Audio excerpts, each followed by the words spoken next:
ঢাকা কলেজের department of ফিজিক্সের fourth year অনার্সের সুপ্রিয় শিক্ষার্থীরা, আজকের এই অনলাইন ক্লাসে তোমাদের শুভেচ্ছা জানাচ্ছি। আমি মাসুম ইকবাল, সহযোগী অধ্যাপক, পদার্থবিজ্ঞান বিভাগ, ঢাকা কলেজ।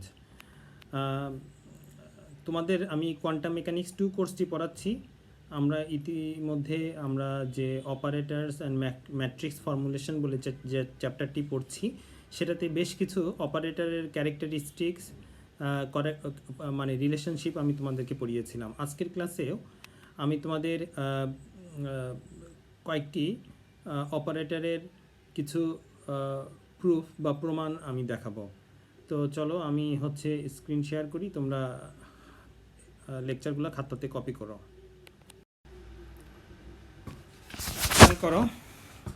আমরা লাস্ট ক্লাসে পড়েছিলাম যে কোনো একটা প্রজেকশন অপারেটর তার আইগেন মান হয় 0 অথবা 1 হয়। আজকের ক্লাসে আমরা যে প্রুফটা করব সেটা হচ্ছে এরকম একটা প্রুফ।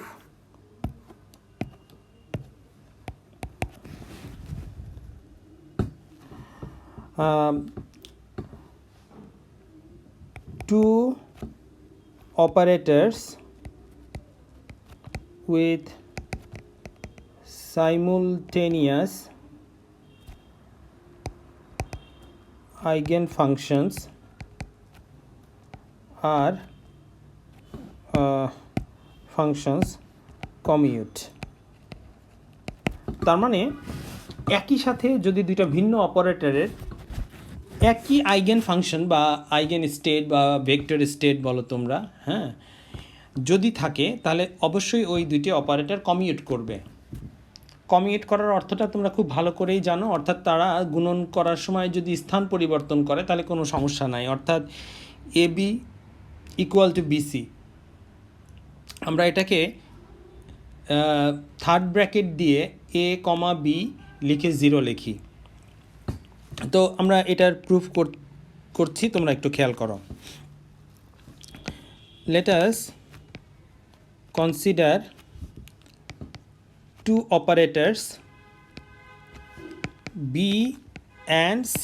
আমরা দুইটা অপারেটর বিবেচনা করছি এবং অপারেটরকে তোমরা খুব ভালো করেই জানো, এটা ক্যাপ দিয়ে রিপ্রেজেন্ট করা হয়। এখন আমরা কিন্তু বলেছিলাম দুইজনের একই রকম দুইটা আইগেন ফাংশন থাকবে। তার মানে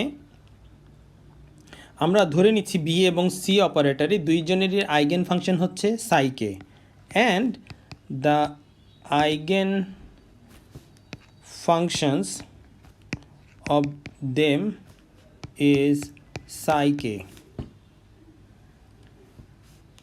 where eigenvalues are bk and ck। মানে তোমরা কিন্তু এটা লাস্ট কয়েকটা ক্লাসেই অপারেটরের যে প্রমাণগুলো আমরা দেখাচ্ছি তাতে খেয়াল করেছো, যে কোনো একটি অপারেটর যখন আইগেন ফাংশন বা আইগেন স্টেট বা ভেক্টর স্টেটের সামনে অপারেট করে, সে একটা আইগেন মান দেয় এবং ওই ভেক্টর আইগেন স্টেটটা দেয়। তো এখন আমাদের বি এবং সি দুইটা অপারেটর আমরা যেহেতু বিবেচনা করলাম, এই দুইটা অপারেটরের একটা কমন আইগেন ফাংশন হচ্ছে সাইকে, কিন্তু তারা ডিফারেন্ট আইগেন ভ্যালুস দিবে। সেটা কত? বিকে এবং সিকে। মাঝখানে একটা কথা তোমাদেরকে একটু মনে করিয়ে দিচ্ছি যে কোয়ান্টাম মেকানিক্সের অ্যাজাম্পশনসে আমরা কিন্তু এই কথা জানতে পেরেছি যে কোনো একটা অপারেটর মানেই হচ্ছে কিন্তু একটা মেজারমেন্ট। মানে আমরা যত ফিজিক্যাল কোয়ান্টিটির কথা বলি, কোয়ান্টাম মেকানিক্সে এই ফিজিক্যাল কোয়ান্টিটিগুলোর জন্য আমরা একটা ভিন্ন ভিন্ন অপারেটর ইউজ করি। যেমন এক্সাম্পল হিসাবে বলেছিলাম যে এনার্জি বা শক্তি বের করতে চাইলে তার জন্য একটা অপারেটর, মোমেন্টাম বা ভরবেগ বের করতে চাইলে তার জন্য একটা অপারেটর। সো কোয়ান্টাম মেকানিক্সে সকল মেজারমেন্টগুলোকে কিন্তু আমরা অপারেটর দ্বারা রিপ্রেজেন্ট করি। সো এখানে ভিন্ন অপারেটর, বাট আইগেন স্টেট একই। আইগেন স্টেট হচ্ছে একটা যে কোনো পার্টিকেল বা যে কোনো যার জন্য আমরা ফিজিক্স অ্যাপ্লাই করতে যাচ্ছি, সেটা ইলেকট্রন হতে পারে, প্রোটন হতে পারে, ফোটন হতে পারে, সেই সকল জিনিসের যে ভেক্টর স্টেট মানে সে সকল তথ্য বহন করে। সো এরকম একটা আইগেন ভেক্টর বা স্টেট ভেক্টরের সামনে যখন আমরা ভিন্ন ভিন্ন অপারেটর দিব, ভিন্ন ভিন্ন অপারেটর ভিন্ন ভিন্ন মেজারমেন্ট করে, সো তাদের আইগেন ভ্যালুসগুলো কিন্তু ভিন্ন হবে। সো আমরা এখানে কিন্তু একটা নিশ্চিতভাবে জানি যে বি এবং সি দুইটা ভিন্ন অপারেটর হলেও তাদের আইগেন স্টেট এক, সেম আইগেন স্টেটের উপরে তারা ভিন্ন আইগেন ভ্যালুস প্রদান করছে। তো আমরা এখানে ফর বি অপারেটর কি লিখতে পারি? আইগেন ইকুয়েশন দিয়ে বি সাইকে আমরা কেট ভেক্টর দিয়ে লিখি, যেহেতু আমরা আগেই বলেছি যে এটার আইগেন ভ্যালু হচ্ছে বিকে। সো আমরা দেখো কেট ভেক্টর দিয়ে এই ইকুয়েশনটাকে ঠিক এইভাবে রিপ্রেজেন্ট করি। একই রকমভাবে ফর সি অপারেটর আমরা লিখতে পারি সি ক্যাপ সাইকে সিকে সাইকে। সো এখন আমরা এইটাকে কিভাবে, আমরা যদি ডাবল অপারেশন করি অর্থাৎ সি বি, মানে সি অপারেট করছে বিকে, বি অপারেট করছে সাইকে, মানে একটা ফাংশনের সামনে আমরা দুইটা অপারেটর বসাচ্ছি, সেক্ষেত্রে আমরা কি লিখতে পারি? দেখো সেক্ষেত্রে আমরা লিখতে পারি সিকে বিকে সাইকে, বা আমরা এটাকে লিখতে পারি বিকে সিকে, যেহেতু এটা পিওর ভ্যালুস স্কেলার ভ্যালু, সিকে এবং বিকে এটা কিন্তু পিওর স্কেলার ভ্যালু। সো আমরা এইটাকে আমরা স্থান বিনিময় করতে পারি বা কমিউট করতে পারি। অ্যান্ড বি সিকে আমরা কি লিখতে পারি সাইকে হিসাবে? দেখো বিকে সিকে সাইকে, এটা হচ্ছে equation 2। From equation 1 and equation 2, দুইটা ইকুয়েশনকে যদি আমরা কম্বাইন করি তাহলে কি লিখতে পারি? আমরা লিখতে পারি বি সি সাইকে সিবি সাইকে।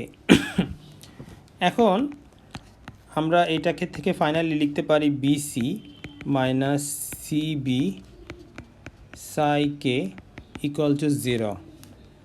আচ্ছা, এখন দেখো তো বিসি মাইনাস সিবি এটা কি আমরা থার্ড ব্র্যাকেট দিয়ে এরকম কমিউট ফর্মে লিখি না? Scalar product that is equal to 0, but ket vector কিন্তু 0 হতে পারে না। সো আমাদের এই যে BC that is equal to 0। আচ্ছা, এইটা 0 হওয়া মানেই তো বিসি ইকুয়াল টু সিবি, এটার অর্থই কিন্তু এইটা যে বিসি ইকুয়াল টু সিবি, আর এর মানেই হচ্ছে কমিউট করা। সো আমরা এই রিলেশনশিপটা দিয়ে তাহলে প্রুফ করে ফেললাম যে আসলে বি এবং সি কমিউট করে। So B and C commute. So আমাদের এই প্রমাণটা হয়ে গেল। একবারের জন্য আবার একটু দেখে নাও, খুব ইজি একটা প্রুফ। এক্সাম কোশ্চেনে এই ধরনের প্রুফ হচ্ছে 3 মার্কের জন্য একটা কোশ্চেন হিসাবে থাকে।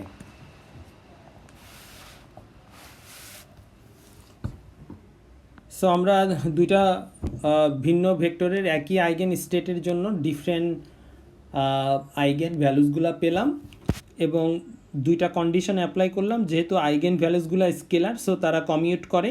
সো ইকুয়েশন 1 এবং 2কে যখন আমরা একই রকমভাবে মিলিয়ে লিখলাম, সো কম্বাইনলি দুইটা ইকুয়েশন থেকে আমরা ফাইনাল বিসি মাইনাস সিবি সাইকে ইকুয়াল টু 0, এবং সাইকে যেহেতু এখানে আমাদের সাইকে হবে লাস্ট যে ইকুয়েশনটা, সেখানে কিন্তু আমরা সাইকে স্টেট ভেক্টর হিসেবে লিখছি। সো এটা যেহেতু 0 হবে না, সো বিসি কমিউট করবে। আমাদের নেক্সট প্রুফ আমরা দেখাতে যাচ্ছি, সেটা হচ্ছে আমাদের প্রজেকশন অপারেটর, যেটা আমরা লাস্ট ক্লাসেও প্রুফ করেছিলাম, যার ভ্যালু 0 অথবা 1 হতে পারে। এই অপারেটরটা হারমিশিয়ান। তো চলো আমরা তাহলে এটা প্রুফ করে দেখাই। Projection operator is Hermitian. দেখো এটার প্রুফ আমরা কিভাবে করি। আচ্ছা, প্রজেকশন অপারেটরের জন্য আমরা কি জানি? উই নো ফর প্রজেকশন অপারেটরের জন্য আমরা লিখতে পারি পি আলফা। দেখো alpha ket, alpha bra, ket এবং ব্রা ভেক্টরকে আমরা একসাথে কম্বাইন করে এভাবে লিখতে পারি। সো তাহলে আমরা এভাবে লিখতে পারি আই পি আলফা। আমাদের পি আলফাটা কিন্তু অপারেটর, এখান থেকে তাহলে আমি আই যেটাকে লিখছি সেটাকে দেখো পি এর যে ভ্যালুটা আছে এই ভ্যালুটা আমরা কিন্তু এখানে সাবস্টিটিউট করছি, খেয়াল করো। তাহলে আমরা এটাকে লিখতে পারি আলফা কেট আলফা ব্রা আর রাইট সাইডে থাকবে জে। মানে আমরা আসলে এখানে কি করলাম তোমরা যদি খুব ভালো করে লক্ষ্য করো, পি আলফা যেটা আছে তার কিন্তু আমরা আসলে ভ্যালুটা দেখো এইটুকের মধ্যে সাবস্টিটিউট করেছি। ঠিক আছে কি? তাহলে এইখান থেকে আমরা আমি যদি এইভাবে লিখি যে আলফা, মানে এইটাকে নিয়ে আসলাম সামনে আর এইটাকে নিয়ে পাঠিয়ে দিলাম পিছনে, তাহলে আমাদের এটা কিন্তু কনজুগেট হয়ে যাবে প্রোডাক্টের রুলস অনুযায়ী। সো আলফা জেকে যখন আমরা জে আলফা লিখব, সো এটা কিন্তু একটা কনজুগেট হয়ে যাবে। আর ঠিক একই রকমভাবে আই আলফা যেটা আছে এটাকে আলফা আই যখন লিখছি তখন এটাও কিন্তু কনজুগেট হয়ে যাচ্ছে। তাহলে ফাইনালি আমি দেখো এখান থেকে লিখতে পাচ্ছি যে আলফা আলফা আই স্টার মানে কনজুগেট। সো দেখো এখান থেকে লেখা যায় যে পি আলফা আই কনজুগেট। কারণ যেহেতু আমরা এইখানে প্রজেকশন ভেক্টরকে ঠিক এইভাবেই ডিফাইন করছি, সো আমাদের একদম শুরুতে আমরা বলেছিলাম প্রজেকশন অপারেটরকে এইভাবে লেখা যায়। সো ফাইনাল ইকুয়েশনটাকে আমরা এরকম লিখতে পারি, তবে এটা একটা কিন্তু কনজুগেট হয়ে গেল। এখন তাহলে আমরা আসলে কি প্রুফ করলাম খেয়াল করো। আমরা যখন প্রুফ করে ফেললাম, আমাদের লেফট সাইডে কি ছিল? আমাদের লেফট সাইডে ছিল আলফা পি আলফা জে, আর এইটা আর তার কনজুগেট যেহেতু সেম, তার মানে ডেফিনেটলি প্রুফ হয়ে গেল যে মানে পি আলফা অর্থাৎ প্রজেকশন অপারেটর একটা হারমিশিয়ান অপারেটর। কারণ হারমিশিয়ান অপারেটর কোন অপারেটরকে হারমিশিয়ান অপারেটর বলি? হারমিশিয়ান অপারেটর হচ্ছে এমন একটা অপারেটর যে তার কনজুগেটের ইকুয়াল। সো এই ক্ষেত্রে আমরা দেখতে পাচ্ছি প্রজেকশন অপারেটরও কিন্তু তার কনজুগেটের ইকুয়াল হচ্ছে। সো আমাদের এতেই প্রুফ হয়ে গেল যে প্রজেকশন অপারেটর একটা Hermitian operator. Therefore projection operator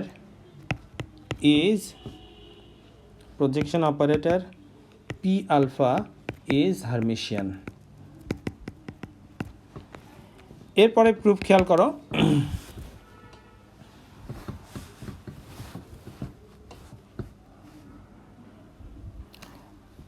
if P alpha is projection operator,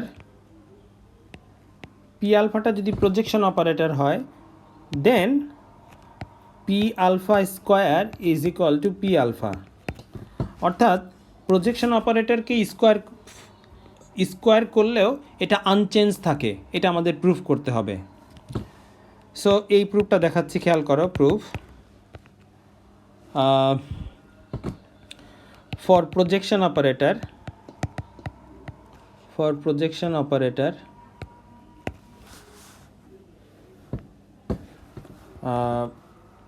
P alpha equal to alpha।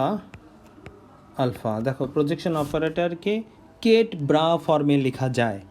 এখন আমি ধরো একটা আইগেন স্টেট সাই কনসিডার করছি। সো আলফা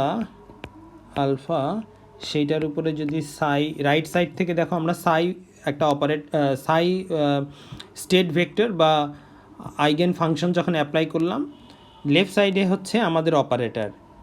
আমি এখন যদি আবার পি আলফা আরেকটা অ্যাড করি, মানে মাল্টিপ্লাই করি, লেফট সাইড থেকে আমি যদি আরেকটা অপারেটর দেই, দেখো খেয়াল করো আমাদের পি আলফাটা কিন্তু আমরা লেফট সাইডে আরেকটা ইম্পোজ করলাম।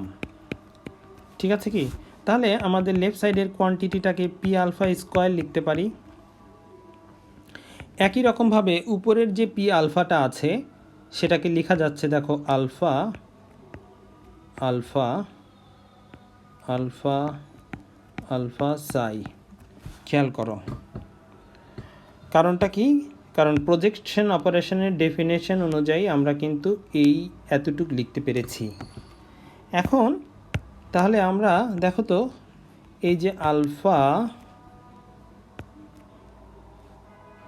আচ্ছা, আলফা দেখো আমাদের এই কোয়ান্টিটিটার ভ্যালু কত, তোমরা দেখো যে আমরা যে এই ব্লু কালার করলাম এই কোয়ান্টিটিটার ভ্যালু কত, একই জিনিসের প্রোডাক্ট, তার মানে এটা কি 1 না? তাই যদি হয় তাহলে আমাদের মাঝখান থেকে পরের লাইনে আমরা এই কোয়ান্টিটিটাকে বাদ দিচ্ছি। সো আমরা পাচ্ছি আলফা সাই, এইভাবে লিখতে পারি। ওকে, এখন আমাদের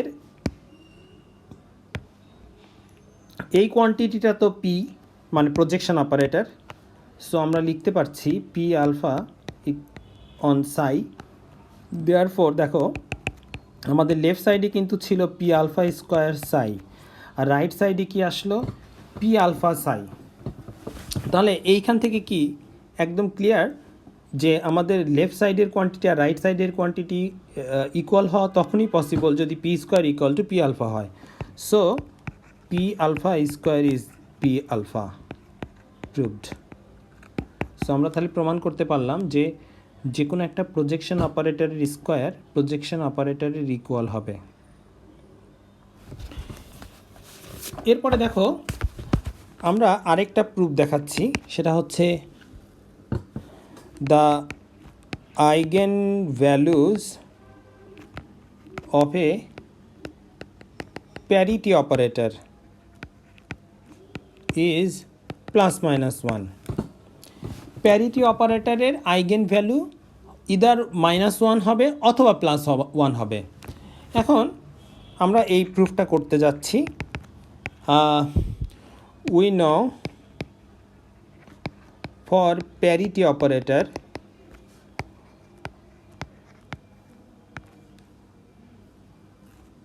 অপারেটরকে আমরা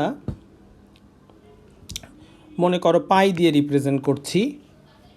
সো আমাদের এইখানে আমরা এটাকে কি লিখতে পারি, দেখো পাই সাই আর ইকুয়াল টু সাই আর। এখন আমি এইটাকে যদি স্কোয়ার করে লিখি,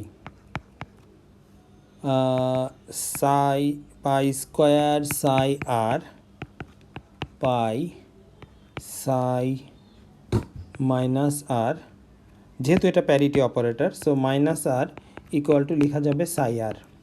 এটা হচ্ছে ইকুয়েশন নাম্বার 1 ধরে নাও। প্যারিটি অপারেটরের আইগেন ইকুয়েশন আমরা কি লিখতে পারি, ধরে নিচ্ছে আইগেন মানটা হচ্ছে lambda. So the eigen value of A parity operator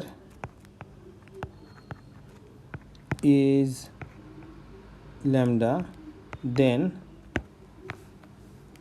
দেখো লিখতে পারছি পাই সাই আর ল্যামডা সাই আর। এটাকে এখন যদি আমরা আরেকটা অপারেটর দিয়ে অপারেট করাই, আমি এখানে কি হয়ে যাচ্ছে তাহলে এটা কিন্তু পাই স্কোয়ার হয়ে যাচ্ছে সাই আর, আর লেফট সাইডে আমাদের পাই ল্যামডা সাই আর। প্যারিটি অপারেটর কন্ডিশন অনুযায়ী যেহেতু ল্যামডা হচ্ছে অপারেটর, সো আমরা দুইটা ল্যাম্বার কারণে ল্যামডা স্কোয়ার পেয়ে গেলাম সাই আর। এটা হচ্ছে আমাদের ইকুয়েশন নাম্বার 2। তাহলে আমরা ইকুয়েশন নাম্বার 1-এ আমরা দেখতে পাচ্ছি পাই স্কোয়ার সাই আর এর ফাইনাল আনসারটা কিন্তু সাই আর, অর্থাৎ আইগেন স্টেট কিন্তু সাই আর থেকে গেলে আমরা পাই স্কোয়ারের ভ্যালু কিন্তু তাহলে 1 দেখতে পাচ্ছি। আর সেকেন্ড কন্ডিশনে আবার দেখো পায়ের যদি আইগেন ভ্যালু ল্যামডা হয় তাহলে কিন্তু আমরা ল্যামডা স্কোয়ারটা পাচ্ছি। সো ইকুয়েশন 1 এবং 2কে আমরা কম্বাইন করি। দেখো combining equation 1 and equation 2, equation 1 এবং 2 দুইটারই কিন্তু লেফট সাইডের কোয়ান্টিটি সেম। তাহলে আমরা লিখতে পারি, দেখো রাইট সাইডকে ইকুয়েট করে আমরা লিখতে পারি psi R equal to lambda square psi R. এখন তাহলে আমরা এটাকে lambda square -1 Sai R equal to 0 ফর্মে লিখতে পারি। কিন্তু আইগেন ফাংশন বা আইগেন স্টেট তো আর 0 হতে পারে না, তাই না? But psi R can not be 0, so lambda square -1 equal to 0।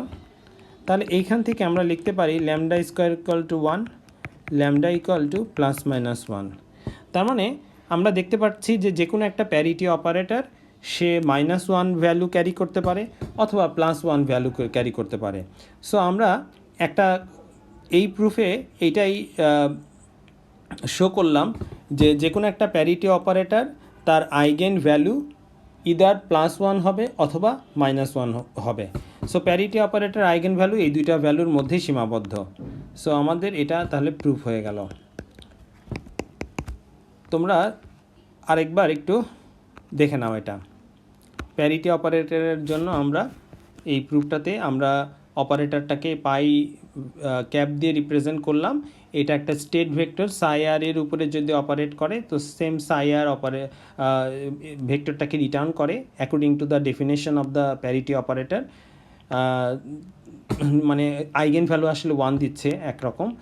আবার ল্যামডা যদি আমরা একটা প্যারিটি অপারেটরকে ধরে নিই, সো সেকেন্ড ইকুয়েশনটাকে আমরা দুইবার প্যারিটি অপারেটর দিয়ে অপারেট করালে কিন্তু ল্যামডা স্কোয়ার পাচ্ছি। সো কম্বাইনলি দুইটা ইকুয়েশন থেকে আমরা lambda square minus one equal to zero পেলাম এবং ল্যামডা স্কোয়ার ইকুয়াল টু যেহেতু ওয়ান, সো আমরা এখান থেকে প্লাস এবং মাইনাস দুইটা ভ্যালু পাচ্ছি।